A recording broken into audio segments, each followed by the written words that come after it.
دلوقتي انت يا بنتي دكتورة تغذية. ايوه يا ماما، انا عارفه الدخله دي كويسه، اموريني يا ماما.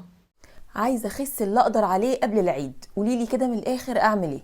ده مطلب جماهيري يا ماما، ركزي معايا بقى.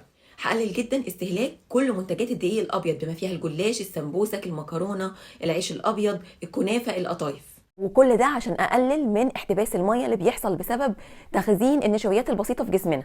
كمان هقلل من استهلاك السكريات بكل اشكالها بقى، حلويات، عصاير، حتى لو العصير ده طبيعي.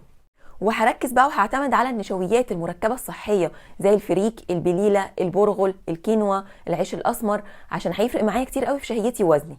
هركز جدا على الخضار الفريش والسلطة على الفطار والسحور، وممكن أنقى في النص كمان. والمية ثم المية ثم المية يا ماما، مش العصاير، ها؟ وهرفع كمان من معدل حرقي عن طريق خطوات هقولك عليها، زي ان انا هخلي وجباتي صغيره ومتعدده، وهقسمها من الفطار للسحور حوالي 3 او 4 وجبات عشان معدل حرقي يعلى ويفضل جسمي مضطر يهضم ويحرق طول الوقت. وهزود معدل حركتي حتى لو مش هنزل امشي كتير في الشارع، على الاقل حتى هعمل ووك ات هوم، هجيبه من يوتيوب وهبتدي اعمل 10 دقائق وهبتدي ازودهم تدريجي لحد ما اوصل لنص ساعه في اليوم. ابدا ابدا ما اهملش البروتين بتاعي على الفطار والسحور، يعني مش قله السحور هي اللي بتخسس. طب لقيت كده دواء على النت بيتباع، ممكن اطلبه يدينا زقه.